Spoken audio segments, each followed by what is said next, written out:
Have you ever done a science experiment and wondered what it'd be like if you did it big? I have.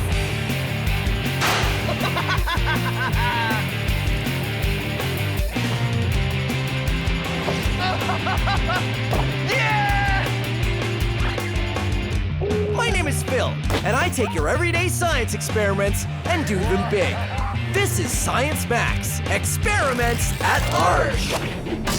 Science Max! It's time to get stuck on magnets. What's our attraction to magnets? What's their attraction to each other? And can I use magnets to levitate and float in the air? All on this episode of Science Max, Experiments at Large. Greetings, Science Maximites. Welcome to Science Max, Experiments at Large. My name is Phil, and today we're going to be looking at the power of magnets. You see, magnets are fun things to experiment with because they are really, they're really interesting. This magnet that I've got here is a neodymium magnet, or a rare earth magnet. It's one of the strongest magnets you can get. A magnet is an object that is attracted to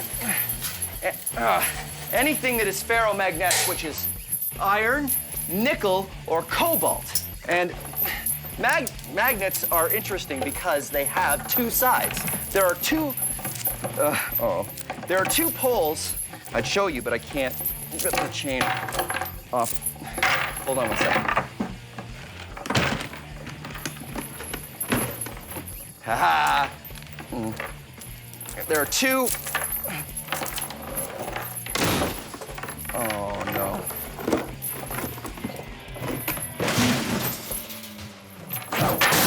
There are two poles to every magnet, just like the Earth. There is a North Pole and a South Pole. That's right, the Earth is a giant magnet. So, if you take kitchen magnets, you'll find that there's two different poles. I've written north and south on these ones. They don't normally come like that. If you put the north and the south together, they stick. But if you put the north and north or south and south together, they repel. They repel, see? They don't want to go together at all. And you can force them together if you want, but if you do, they will spring away the second you let them go. Whee! But when magnets repel each other, I find that some of the most interesting stuff. Check this out.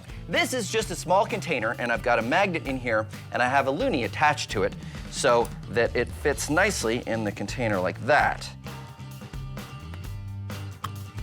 For the top, I've attached two magnets together, and I have another coin on it. And if you put them in there, I've made sure that the two poles repel each other, which means this magnet will just sit there and float. Magnetic levitation. Very interesting. And you can pop the top on that if you want and just carry around a levitating magnet. Now, there's a couple fancier ways you can levitate stuff with magnets. This is just a wooden frame I've made. This is completely not necessary. You can use just about anything in your house. A desk lamp works really well. The important part is I've tied a magnet to the end of this arm here, and this is a bolt, which is attracted to the magnet, but it's got a thread tied to it, so it can't get there. Just far enough that it will actually hang in mid-air. Look at that. It's not attached to anything. It's just being pulled up by the attraction from the magnet. The thing is, as soon as you pull the bolt away far enough, it will lose the attraction and it'll just fall. Very cool. Here's one that's a little bit more complicated, but is also really neat. This one uses disc magnets, which have a circle or a hole in the middle of them here. And you put two around a pencil and then four more in such a position that you can put the pencil against this wood on the side and it will just levitate on its own. You can even give it a spin. Look at that. And if you want to make a levitating pencil yourself, there's step-by-step instructions on how to build an easy-peasy version on our website. Meantime, we are gonna max this out. Magnetic levitation on Science Max Experiments at Large. But you're probably thinking, what are we going to levitate? Well, we're going to levitate meat. At least, that's the plan. That's why I'm going to the Center for Skills Development and Training. Come on.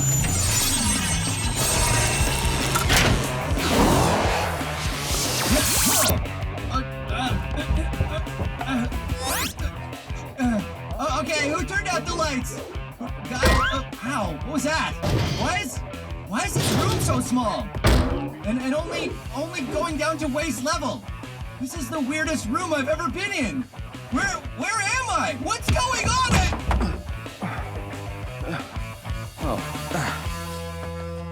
Hey, Matt. Hi, Phil. This is Matt. He's from Jobmaster Magnets. Now, you guys use lots of big magnets, right? That's right, we do. Awesome. So maybe you could help me max out this. Wow. You did a great job of building the levitating pencil experiment. Yeah, so what's going on here exactly? Well, all magnets have at least a north and a south pole. Right. And when you put like poles together, they want to repel. Oh, okay. So have you ever levitated a person? Not yet. Well, let's do it. All right. Do you think we can use these? We can try. Okay, well, put that one on the ground. And, okay, so north, and I'll put the north one on my foot here. And then if I just step, oh, wait a minute. If I step, stop moving. If I step on the, okay, well, first of all, this magnet keeps sort of moving away from me when I try to push down on it. What do we do? How do we fix this? Well, we need to keep the magnets in position so that they don't move around when you try to bring them together. Yeah, because I have to come straight down on it, don't I? That's right. So why don't we attach this one to the floor? Good idea. And then we'll put a board on this one, and we'll see how it goes. Perfect. Okay, let's do it. All right.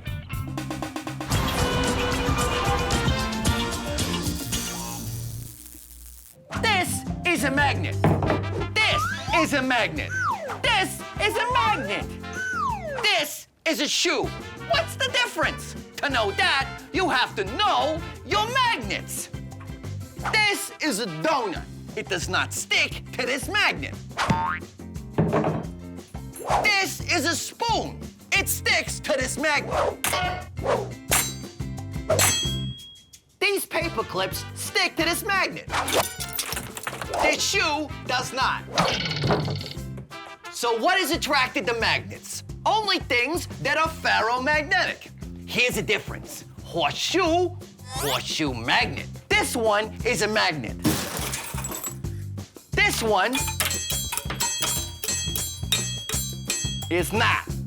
But the horseshoe sticks to the horseshoe magnet because this one's a magnet and this one is ferromagnetic. Only things that are ferromagnetic are attracted to magnets. Things that are not attracted to magnets, they're not ferromagnetic. Plastic, banana, mitten, sandwich, magazine. No, but how do you know? Do you go around the world sticking a magnet to every single thing one at a time? Hey, Ma, I need you to come over. I need to see if you're ferromagnetic. No, ferromagnetic. No, you don't need to do that. First of all, only metals are ferromagnetic. So that eliminates all your clothing, your luncheon meats, your magazines, what have you. Everything that's non-metal, you don't need to worry about. Never mind, Ma, it doesn't matter. But this clock is metal. It doesn't stick. Well, not all metals are ferromagnetic. Mainly just the ones with iron, nickel, or cobalt. And there you have it. Now you know your magnets. I hit the phone on the magnet there. Can you hear me, Ma? Hang up the phone. Hang up the phone, Ma. My first attempt at levitating had the magnets sliding all over. So the plan is to take the bottom magnet and attach it to a big wooden board so it won't go anywhere. Then attach another plank to the top magnet to make it a little easier to stand on. Okay, that is definitely attached to the floor. Thank you. All right, now, if I just get this lined up, whoa, look at that. You can totally, oh, wait a minute. Totally, it doesn't want to stay put. Oh, wait a minute. They levitate. Come on. Levitate. Why doesn't it want to stay? It just doesn't. Should I stand on it? Okay, I'll stand on it. Here we go. And am I levitating? No. No. So why isn't this working? Well, just like your pencil experiment, We need a shaft through the center to hold the magnets in position. Oh yeah, maybe we could use like a ring magnet. Yes. That like we used with the pencil. Right. And we're gonna need stronger magnets. we're gonna need stronger magnets. Are the ring magnets strong? Yes, they can be. Awesome. All right, let's do it. All right. Now it's time for a Science Max quiz. Which one of these things do we have magnetism to thank for? Birds flying south in the winter, music, or a sandwich? If you picked A, you're right. Some birds migrate in the spring and fall using the Earth's magnetic field. Many animals can sense the Earth's magnetic field and use it to navigate. Migrating birds fly hundreds or thousands of kilometers north or south when they migrate in the spring and fall. A compass works the same way, by using magnetism to point to the Earth's magnetic North Pole. But if you picked B, music, you're right! Here's some music. The way you're hearing this music is because the musicians recorded their instruments using microphones, which use magnets. And then the signal was translated by a computer and stored on its hard drive, which uses magnets. Then it was broadcast to your TV and comes out your speakers, which use, you guessed it, magnets. And for those of you who said you have magnetism to thank for your sandwich, haha, well, you're right. You see, you'd probably go to the kitchen to make that sandwich, right? Well, I'm guessing you got all of the tasty ingredients from your refrigerator? Well, it works on electricity, which is produced by magnets. And then there's an electric motor in the fridge that circulates the air and keeps it cool. And guess what? Magnets. And finally, the door on your fridge stays closed because the door has magnets. So there you go. You can thank magnetism for birds flying south, music, and your sandwich. It just goes to show, when you're talking about magnets, everybody wins because magnets are everywhere. This has been a Science Max quiz. Mini Max. Here's an experiment you can do with a bag of water. Take a sharpened pencil and carefully push it through the bag. If you do it carefully, it won't spill. The reason this works is because the bag is made of polymers, long stretchy chains of molecules, and also because the pressure of the water against the pencil prevents any water from spilling out. Now, we're gonna max it out. This is a very large bag of water, and here I have some very large pencils. You ready? Oh.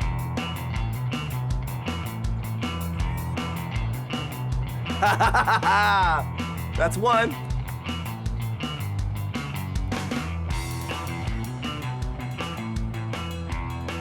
That's two. Here we go. Should I go from the bottom?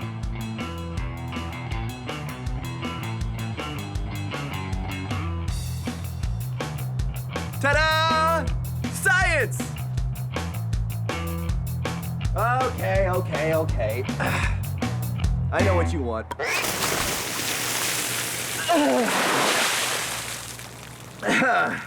Like I was saying, science! Turns out trying to balance two repelling magnets on top of each other is pretty much impossible. Here's why.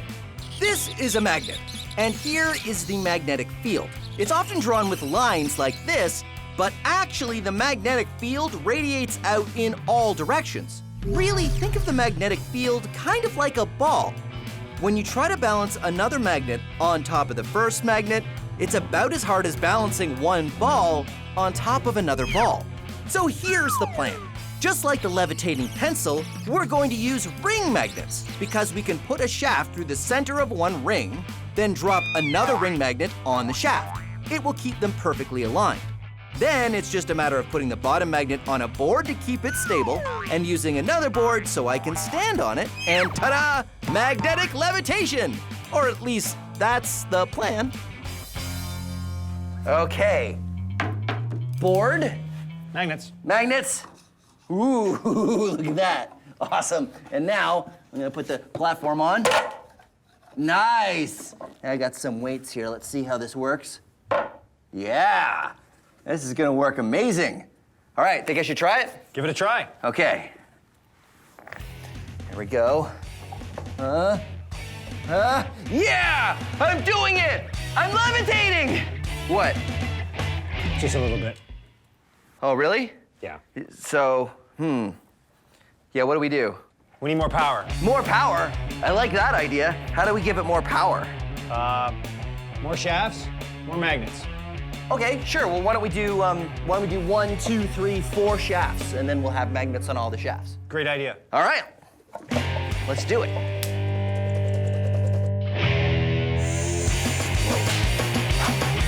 Mini Max.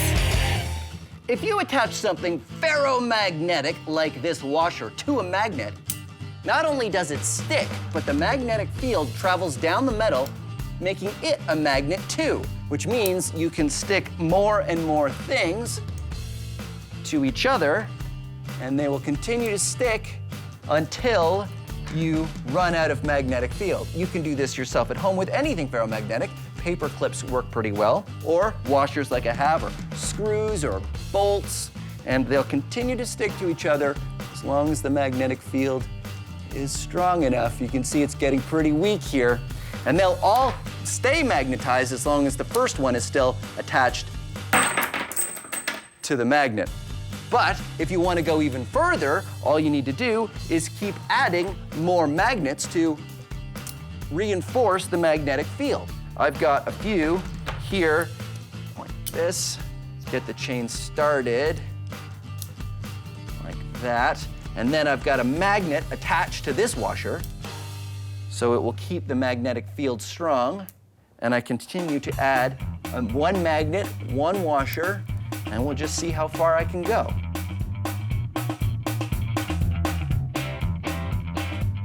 You can even sculpt it a little bit. Look at that. And then at the end, a whole bunch of paper clips. Eventually, the weight will make it fall off, but it's a lot of fun to play with magnets and make art.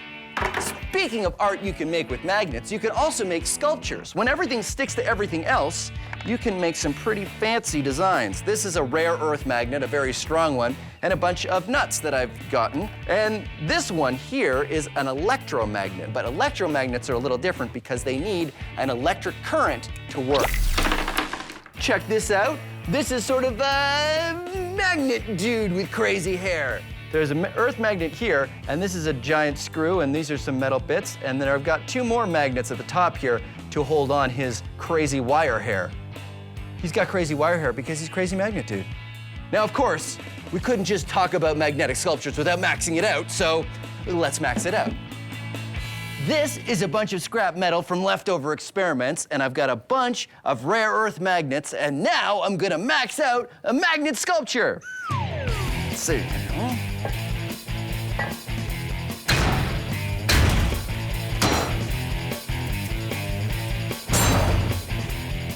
There you go, a maxed out magnet, me!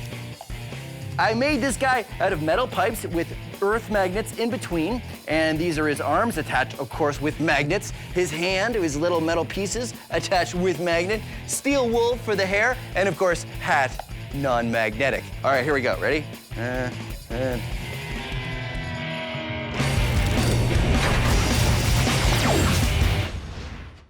Want to see a magic trick? Simple copper tube. Drop things through it. Nothing unusual happens, but watch when I drop a magnet through. What?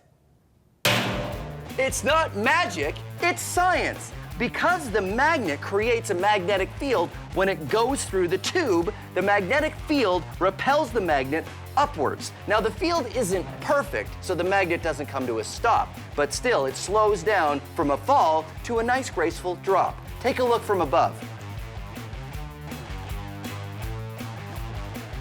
Pretty amazing, right? Magnets, not magic, science.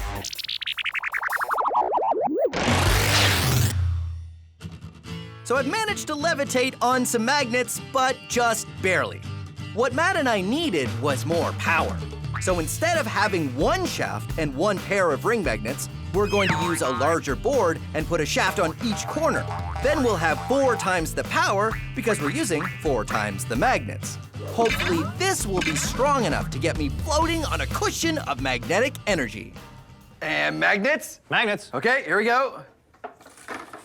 This is gonna work great. And top board. Ooh, what do you think? Looks great. Yeah. Okay, here we go. Matt? You're levitating. I'm levitating! Woohoo! All right. It feels cool. It sort of feels like surfing a little bit. All right, thank you so much, Matt. That was amazing. And there you have it. Science Max, experiments at large, magnetic levitation. You know, I'm surprised we could do an entire episode on magnets, and we never actually got them so close to the camera that the camera went all weird, because cameras and magnets, they don't, oh dear.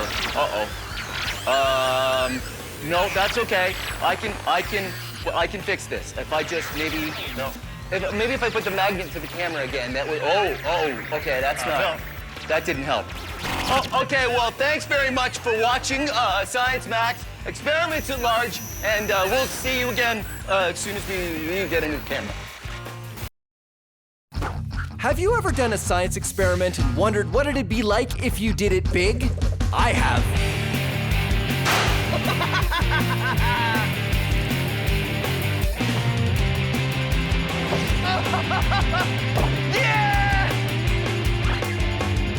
My name is Phil, and I take your everyday science experiments and do them big.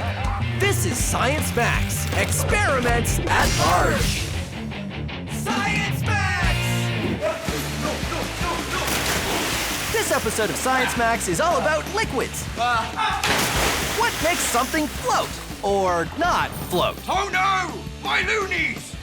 Liquid density and super absorbent gel. Who wants to do an experiment with diapers? Liquids. Today on Science Max, experiments at large.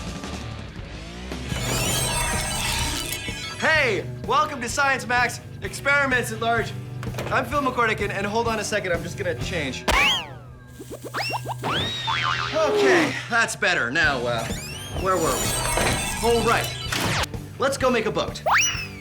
So you know that some things float and some things sink, like rocks, or wood, or full water bottles and empty water bottles, or carrots, foam, waffles, screwdriver, playing cards, plasticine, tinfoil, potato, my watch.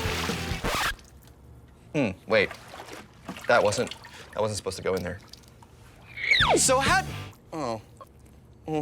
do you make a boat? You make it out of something that floats, right? Well, most boats are actually made out of metal.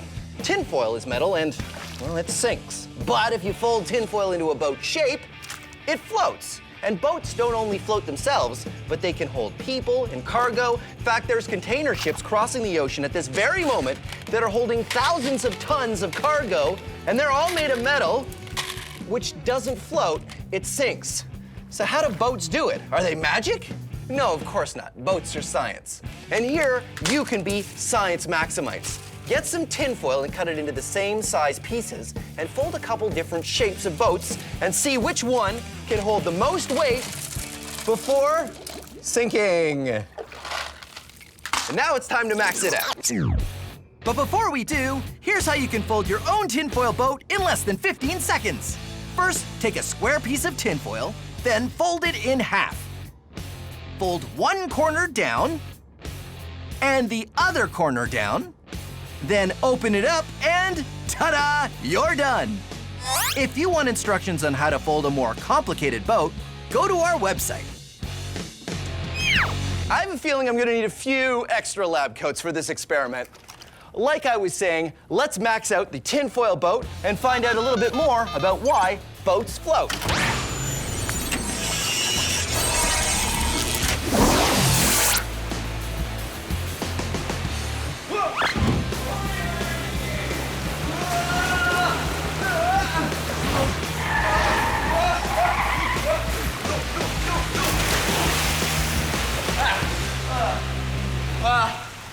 Okay, well, I'm here at an indoor pool, which is not, I wasn't expecting to be in the pool just yet, but this is where we're gonna build our giant tinfoil boat, so why not? Who's Nia? Phil, you're wet. Yeah, I thought I was gonna come in over there, but I came in on the water sled. I think I had the coordinates wrong. Anyway, this is Husnia, and she's from Let's Talk Science, which is all about science education, right? Yes. Just like us. So you're gonna help me max out the tinfoil boat. I think I dropped it in the water. Hold on. Whoa!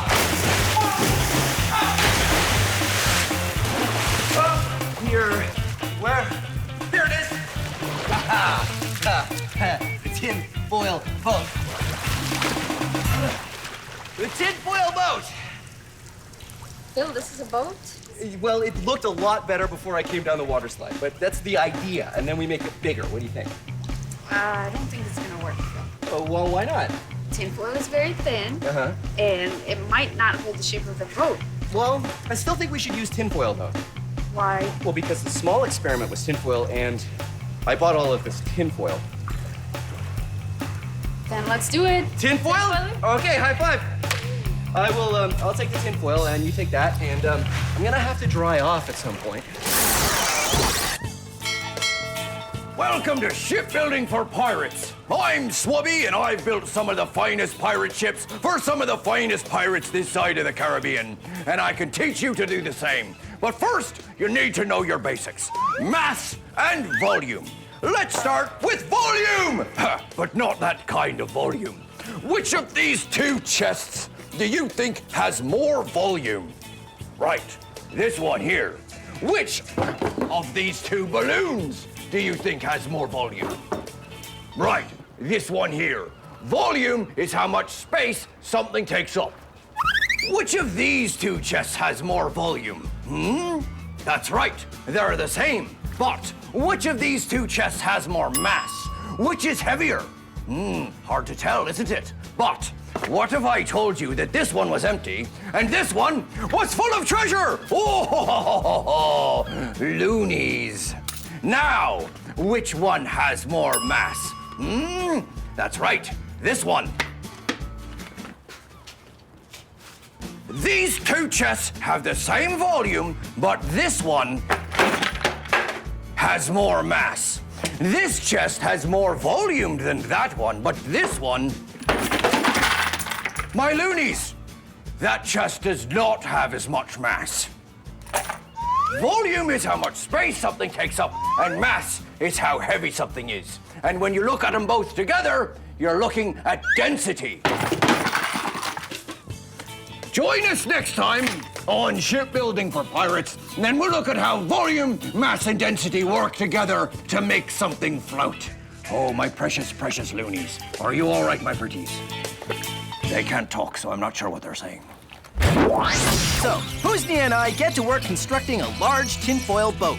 Our first design is just sort of a square, folded together out of a very large sheet of tinfoil. Simple, but can I ride in it? There we go. A giant tinfoil boat, just my size. Woo-hoo-hoo-hoo! I don't know if it's gonna work. It's too thin. You think it's too thin? I feel like yes. What should we do? Do you want to test it? Let's test it. Okay, good idea. So here's the most important question. Do you want to test it or should I test it? No, you test it. All right, here we go. Putting it in. First test, does it float on its own? Yeah! Floats on its own, no problem. If I just get in very carefully, then it will work fine. See, if I'm careful about how I get in, no, it's fine. See, if I just get in like that. Oh my! Phil, are you okay? Wait a minute. It's sort of. No, that's just air. You know what went wrong? It wasn't boat shaped. I think if we make it look more like a canoe, because canoes float, if we make it look like a canoe, it'll work great. No, Phil. We need some support. If we add a couple of structures in between, then we add support to it. I'll tell you what. Let's make a boat like I want to make and a boat like you want to make, and we'll see whose is the best. That's a good idea. Okay, let's do that. All right, let's do it. Welcome back to Shipbuilding for Pirates. I'm Swubby, and now we know what volume means, what mass means, and that together it can tell you something's density. Now let's find out why things float. Let's say we're out to sea and my treasure chest gets swept overboard. Oh no! But it's all right. It floats because it pushes enough water out of the way, displaces it to carry its mass. But what if my treasure chest had more treasure in it? Well, we're giving it more mass, but not more volume. Too much mass and not enough volume, and it will sink. Oh no, my loonies! You need more volume if you want to float more mass. And that is why things float. I'm Swubby, and thanks for joining me on Shipbuilding for Pirates. So, the first version of the tinfoil boat didn't work out too well. Like that. But my idea is to build a tinfoil boat more like a canoe to see if a different shape makes any difference. Tinfoil canoe! Very Canadian. Very Canadian. The canoe part, anyway. I don't know about the tinfoil part. So, Husni and I had a bit of a disagreement of why the last boat didn't work. I thought it was because it wasn't shaped enough like a boat, so this one looks like a canoe. What I thought is that it requires some structure. Structure so that it wouldn't fold together. That's right. And we'll see how it goes. All right. All right, here we go.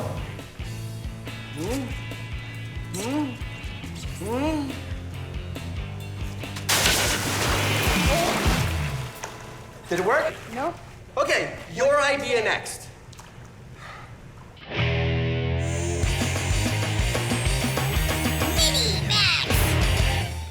Did you know it's easier to float in salt water, like in the ocean, than it is in fresh water, like a lake or a pool? That's because not all liquids are created equal. They have different densities. This is fresh water, or it doesn't have anything in it. And this is sugar. If I was to put 1 scoop of sugar in this water and stir it around until it dissolves, now this liquid is more dense than before I put the sugar in. Here's an experiment you can do at home using liquid density. This glass just has regular water with yellow food coloring in it. This glass, green food coloring and half a cup of sugar in it. This one has a full cup of sugar in it, and this one has 2 cups of sugar in it. Now, when you do this at home, you'll definitely want an adult to help you because you have to heat the water if you want to dissolve that much sugar in 1 glass of water. I'm gonna put them all in 1 container. You can do this at home, and when you do, I suggest you use a very small container because you have to be very careful when you put the layers in. You can use a turkey baster or a straw. When you put your finger on top, the air pressure will hold the liquid in and you can just drop it in. But these kind of take some time, so I'm going to use the syringe of science. I'm gonna use the most dense liquid first because that's the one that's gonna want to be on the bottom. I carefully put it on the bottom of the container. The next layer, be very careful, and you'll see that the red and the blue aren't mixing because they have different densities. The blue is heavier than the red. We'll add the green, and you can see even when it drips into the red, it comes back up to the top because the green liquid isn't as dense as the red liquid, and the denser liquids push the lighter liquid up. And now we're gonna add the yellow, which of course has no sugar in it at all. And there you go. All the layers stay separate. If you put it on a light, you can really see it. Liquid densities. Now, let's max it out. Ta-da! The longest length of liquid layers. 12 liquids all organized by density. Starting from the bottom, we have honey, corn syrup, chocolate syrup, maple syrup, dish soap, whole milk, water, dyed blue, vegetable oil, extra virgin olive oil, rubbing alcohol, baby oil, and lamp oil. Liquid density. I really want to mix it up, but it took me a long time to make this, so I'm not going to. Our first 2 attempts at a tinfoil boat haven't gone so well. Husnia's idea is to make a tinfoil boat and add some more structure, because the tinfoil just wants to collapse when I get in it. So we start with a large piece of cardboard on the bottom, Then we wrap the tinfoil around it and shape it into a boat. After that, we add some supports across the top to stop it from folding in when we add my weight to it. This boat feels a lot stronger than the one I was just in. I told you. So how does all of this work? So we got some support using broomsticks and then some cardboard paper. And then underneath we have cardboard. And so how will all of this help the boat not sink with me in it? Right. The broomsticks will prevent it from folding this way and you won't sink. Good. The cardboard will prevent it from folding this way and you won't sink again. Not sinking is my favorite thing to do in the tinfoil boat. All right, so let's try it. Let's do now, it. Are you gonna get in this one? I'll tell you what, Phil. If you get in and you don't sink, I'll go after you. Deal. All right. All right, here we go.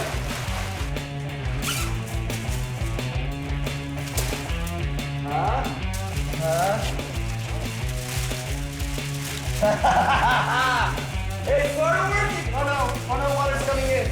It's sort of working. It's almost working. Uh-oh. Wow.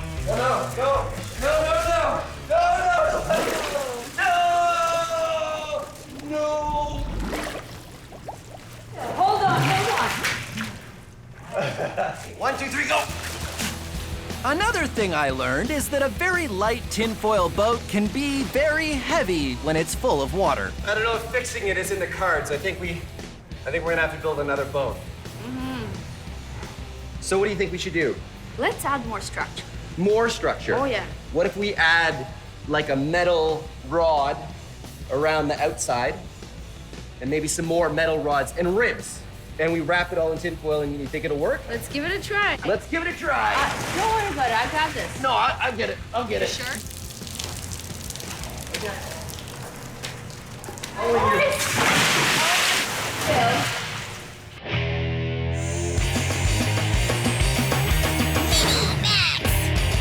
Who wants to do an experiment with diapers? Oh! No, I'm serious. You may have a little brother or sister at home, which means you probably know where you can find some diapers. But there are 2 things you need to remember. First, ask an adult if you can use the diapers for your experiment. And 2, only use unused diapers, okay? Okay. So, you take the diaper, and if you cut it, be very careful, maybe get an adult to help you, over some black construction paper, like I have here, and you shake the diaper over the construction paper, you'll see that there's a little powder that comes out. And this is the secret ingredient. This is super absorbent gel. And what it does is it soaks up all the liquid, and diapers are full of them. And you carefully pour it into a plastic cup, like that. Now you can see I have already done it with a number of diapers. It's important to use a plastic cup because it's a little messy, although it's non-toxic, it's totally safe, but it's still easier to clean up by just throwing the cup away. Now, add some water, and what happens is this super absorbent gel absorbs the water and turns very quickly into a paste. Look at that. Now, let's max it out. 5 kilograms of super absorbent gel, 500 liters of water. Now, it is time to do science!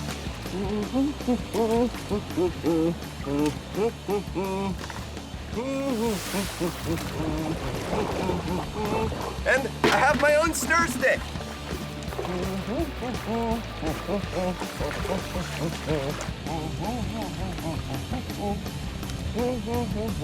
Yep, definitely coming along. I'm not exactly sure if we're getting anything on this camera, but I want to make sure it's recording. Yep, it's recording. There we go.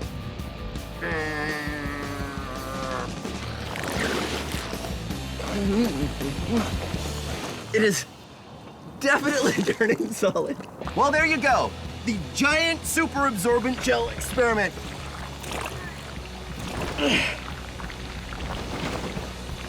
Corey, Trevor, I need some help getting out.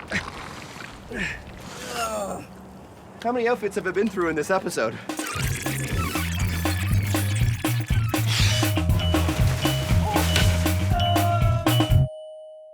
How many outfits have I been through in this episode? Anybody have a towel? There you go. Thanks, buddy. That's great. Husnia's idea of adding structure to the tinfoil boat was definitely right. We just needed to go further. So we did it again. This time, we made a much larger boat. We started with a sheet of cardboard, then wrapped the tinfoil around and added some metal supports taped to the cardboard across the boat this way to make ribs, as well as some other supporting pieces in the front and the back. Then another metal rod all the way around the top, and finally, supports across the middle. All right, feel how strong it is. I'm really excited about this version of the tinfoil boat.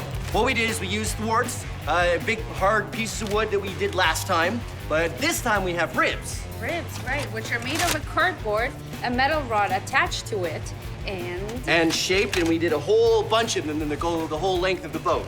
And then we used all of this bendable metal, and we have one that runs all the way around the gunnels, and a whole bunch that run down the inside, and we even used bike fenders at the front and the back of the boat to give it super rigidity so that it hopefully won't go like all the other boats have done so far. Are you ready, Husnia? let's do this. 1, 2, 3, lift. All right, we're gonna get over.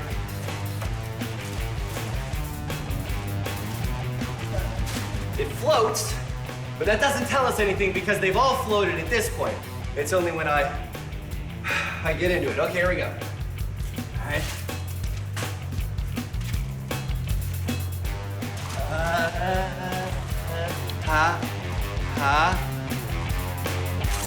Hey! Hey, it works! All right. Oh, it's working. Ha ha ha ha! Look at that! It works perfectly. The tinfoil boat experiment has been done. Science Max, experiments at large. What do you think, Husnia? The only reason I got into this boat because I knew it's gonna work. Really? Oh yeah. So you knew you would never get wet? See, I don't think that's fair. I think it's time that you got wet. Yeah, I think we should go. I think you and I should just get wet right now. Just need Someone help.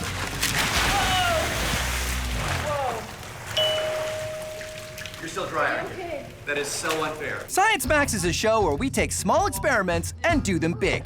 If you want to try these experiments yourself, go to our website for instructions. But not all the experiments on Science Max are the kind you should try at home. This one, yes. This, no.